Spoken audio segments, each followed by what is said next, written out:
It's not every day that fighting games see the rise of a true challenger, someone who reminds everyone what this community is really about. The story is that he is very poor. He only managed to make it to the Singapore and France and Evo finals because, you know, friends donated and, you know, he scrapped up and saved. And when he arrived in America for Capcom Cup, he only had $300 to spend and apparently just ate all of the free Capcom provided meals. Uma was an overlooked outsider who fought through one of the toughest regions in the world to make it to $1 million tournament with nothing but an inhuman will to be the best. You can actually challenge a lot more. Uma's gonna take it with the level 1 and a perfect. A contender who woke up one day and decided to make Street Fighter his life. Chris Wong is highly attentive towards that, and this is what I was talking about! No, but he didn't get the last bit of it! Uma saved by the grace of Jerry's fireball!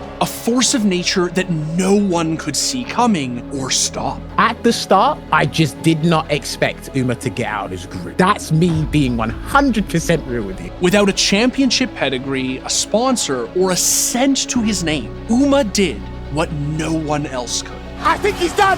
That's it. It will be the stun. He's going to store up. He's going to finish the combo. And ladies and gentlemen, $1 million is going to be awarded to Uma.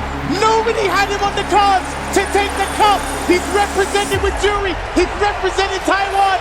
And he will be your first $1 million champion for Street Fighter 6 here at Capcom Cup 10. Okay, so before we get into Uma, just a quick reminder to please like the video if you enjoy it, maybe sub to the channel, or even turn on notifications so that you'll never miss out on any of our newest content. So yeah, less than a year ago, not that many people outside of Asia had even heard of Taiwanese Street Fighter 6 competitor Wang Uma Yuan Hao. I never heard of him from the Street Fighter 5 era. And if he did play, it probably would have been at your odd Evolution series, maybe 1 or 2 Asian events, but he probably didn't place high enough for somebody to take notice. Back in Street Fighter 5, Uma was a talented Ibuki main who'd adopted the handle Kagami. Despite being a lesser-known competitor, he was already showing signs of brilliance. Awesome reversal to get out of that situation, but here we go. Time to guess. No! Wow! Yo, was that a double cross-up? Kagami! By the end of 2022, he'd managed to crack top 8 in one of the East Asian CPT World Warrior monthlies, and was starting to establish himself as a formidable regional threat. Unfortunately, right around that time, Street Fighter V as a whole was nearing the end of its lifespan. With 6 on the horizon and a mountain of learning ahead of him, Kagami found himself at a crossroads. Would he continue on as a sort of semi-committed competitor, or go all in and give this new game everything he had? It was a tough choice. And then Capcom made an announcement.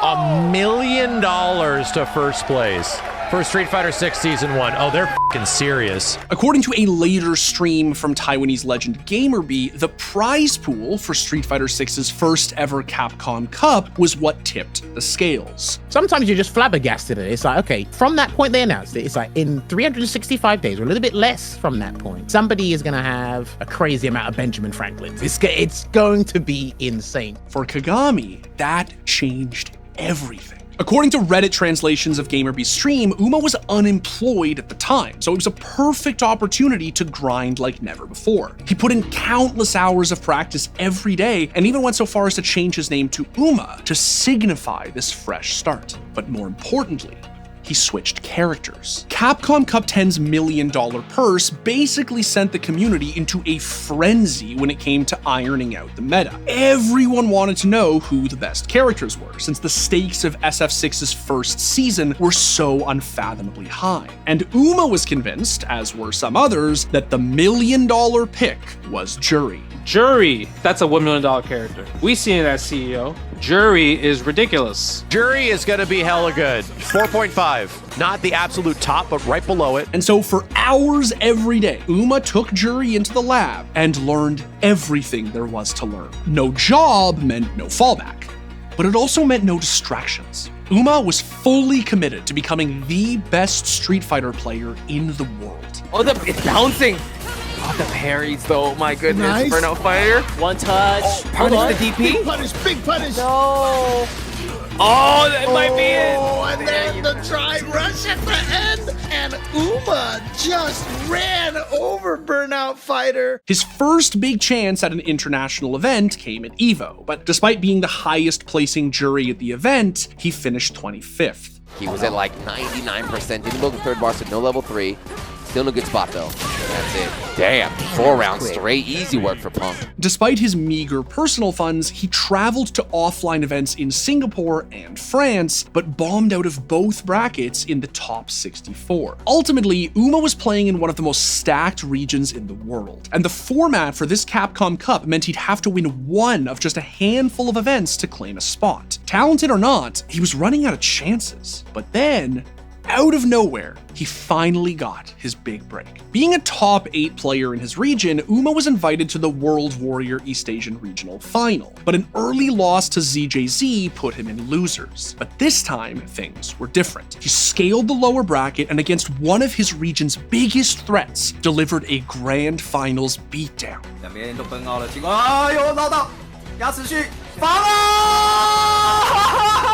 居然防住了，恭喜Uma 3-2-7。 Now, this was sort of a big deal. Not only had Chris Wong had Uma's number all year, but they were also training partners. What's more, Chris Wong was sort of everything that Uma wasn't. Whereas Chris Wong was a sponsored player who trained outside of his full-time job, Uma was your classic all-or-nothing underdog who bet everything on Street Fighter. Winning this event earned Uma a spot at the $1 million Capcom Cup that had inspired him to start grinding to begin with. The first step of his impossible journey was complete. Unfortunately, it seemed all but certain that it would also be his last. Winning an online regional final is one thing. Winning a $1 million tournament stacked with killers from regions even tougher than his own is something else entirely. Now, one of the reasons that Uma's chances seemed sort of low was the fact that he was still playing Jury. You see, since launch, Jury's stock had gone down. Jury is actually A tier. You get her to A tier. She wasn't a low tier, mind you, but very few people still believed she was among the game's best. Instead, she was generally situated near the bottom of the top 10, way behind the likes of Luke, Ken, JP, or even a sleeper like Rashid. I figured this out like about 6 months in. I said Jury is the barometer to what makes a great character. Not a good one, a great one. We usually have a checklist as to what makes a character strong, and then we work our way up. And Jury ticks all the standard boxes, but then there's about 7 other characters that are better than her at doing it. That's why at some point she went from the top or top 5 to kind of hovering around 5th to 6th, maybe around 8th, 9th, maybe 10th. So going into Capcom Cup, very few people had eyes on Uma or his group. At the start, I just did not expect Uma to get out of his group. Like, that's me being 100% real with you. The second best chance to make out of this pool, this is just bias for me. I am a big fan of Uma 327. I think his Jury is sick AF. So I have him as my second favorite to make it out of here. But Uma had bet everything on this tournament. According to a Reddit post made by one of Uma's Twitch viewers, Uma shared on stream that he'd only brought $300 to Capcom Cup and was living as frugally as possible whilst competing. He'd eat 1 meal a day and secure free food and drinks where available. For Uma, this wasn't just a tournament or a trophy. He was playing for his livelihood. And the second that group started, it showed. He's gonna go for the level 3, and this is so smart because he's gonna freeze that gauge. He still has the potential to drive impact him into the corner, and Uma's so good at mixing up when he does it. Oh yeah, and no anti-air on the neutral jump.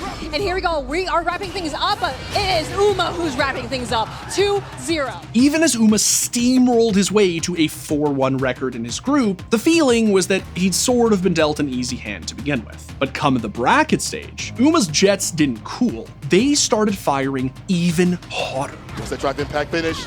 And a fault right after. Yeah, you see right there, now you can actually challenge a lot more. Uma's gonna take it with the level 1 and a perfect. His next matchup was against Lashar, an up-and-coming Korean talent who'd topped what was widely considered to be the hardest group at the event. Parry doesn't work out. His drive gauge has literally been attacked. His drive gauge damage. Good block. Nuts. Block. That's punished. It's too far. He even tried to do the handshake of death. That is 3-0 for Uma. That was the set that turned my opinion to go, okay, he's a contender to win the cup. Not because there's like literally 4 to 6 players remaining. It's like, okay, he's done something that I didn't think he'd do against the guy who got out of the most dangerous group in the bracket. Uma's last obstacle before reaching the grand finals was none other than his regional rival. Chris Wong had gone undefeated in his group, and like Uma, soared through the winner's bracket. The man looked unstoppable. He's gonna get the full conversion. That's fine. Oh no, he's gonna hold this. That's gonna be it. Oh my God. It wasn't even just the fact of like Chris Wong being amazing. It was Chris Wong being amazingly consistent, and Luke, like we said, being one of the $1 million characters. It was that marriage of the two, and that's where we're like, all right, Uma, like nice knowing you. In a 2-2 bloodbath of a set, Uma and Chris Wong went down to the wire, and then the unthinkable happened. Blocks it out here, staggered The lines. defense from Uma, the perfect parry. Feng shui. We gotta go into the feng shui. Right. Coast to coast. He has to play it safe and go for the safe jump. Do not try any gimmick. Just do the safe jump, please. Thank you. There we go, still applying the pressure. Blocks the fuzzy. He didn't commit to the dive kick. He's still alive. Can he tip him out? And there you have it. Uma with the tip sequence, Feng Shui engine, peppering his opponent and allows him to create the necessary scenario, puts him in the grand final of winner's side. Uma had climbed all the way to the grand finals, and even then, people still couldn't believe it. But the craziest part was Uma's opponent. After edging out Gachikun in the loser bracket finals, Chris Wong clawed his way back into one last bout against Uma with everything on the line and absolutely destroyed him. Let's see if he's going to use a super to get out of there. Chris Wong's going to do death by 1,000 cuts. He will threaten that stun. It is a low-hanging fruit. Waits That's there. it. The spine buster. Ladies and gentlemen, we are going to a reset. Chris Wong resetting it in emphatic fashion, 3-0 against Uma. What are you gonna do now? For the dozenth time this event, everyone thought, that's it. Uma's done. Chris Wong has him figured out. This is over. If it said Chris Wong is your first $1 million champion, you wouldn't complain it as Chris Wong. You talk about Luke, but you wouldn't complain at what Chris Wong did, because that is the epitome of consistency throughout a competitive season for a game in its first year. It makes so much sense. And that is when everything changed. Move after move, Uma demonstrated that he understood his character and Street Fighter 6 as a whole on an entirely different level. Still blocking it out here. Lovely defense here. Doesn't get the perfect parry, but yes, I'd send him away as well. I do not want to deal with the Chris Wong with low vitality, and he gets through it. Wow, what a smooth criminal. This man reacted to the sandblast with a drive rush, and even more so, OD Tencent Rin for the invincibility. He was unlocking Jury's Feng Shui engine and pushing it to its limits. It felt as if Chris Wong couldn't buy around. And he baits him with the stall. Yeah, he baits him with the stall. That's huge. And he's going to do the Feng Shui engine, and it looks like, all right, he's going to go for a different conversion here instead. Let's see what tricks he got. I know there's a stylist. What a throw tech. That could have been it. He's still in dangerous territories. No overhead, please. No, he's not going to do it. It won't kill either. Chris Wong, he's trying to perfect parry so he can turn something around. But maybe if he can get in range of a throw and grab him, be sneaky, but he can. Forward throw. Man, the slow and daunting approach. Oh, no! And there was too far from that exchange and the pushback. Chris Wong thought he could get the punish off of a -8 situation. It was too far. Before anyone could even fathom what was happening, Uma had bullied his way to a 2-0 lead and forced Chris Wong into a checkmate. Let's see what the choice is from Uma. Perfect parry! Hey, look at the setup for the Feng Shui engine. The corner carry is going to be so significant, and so is the burnout. He's got no resources, so he's going to play with the stun. He's going to set him up for a stun scenario. Let's see what he does. This full conversion. This is the game. He's done. I think he's done. That's it. It will be the stun. He's going to store up. He's going to finish the combo. And ladies and gentlemen, $1 million is going to be awarded to Uma. Nobody had him on the cards to take the cup. He's represented with Jury. He's representing Taiwan. And he will be your first $1 million champion for Street Fighter 6 here at Capcom Cup 10. Uma did it. He pulled off one of the craziest Cinderella stories in Street Fighter history, and he did it with nothing but sheer, unadulterated hard work. Uma's story is special because of what it represents. The guy with no money, no sponsor, or championship pedigree showed up to the biggest stage and owned it his way. The guy who grinded all year long with a character that everyone else seemed to be giving up on. And when the chips were down, he proved he was just better. And at the end of the day, that is what fighting games are all about. Thanks for watching. If you want more content like this, hit the sub button and ring the notification bell.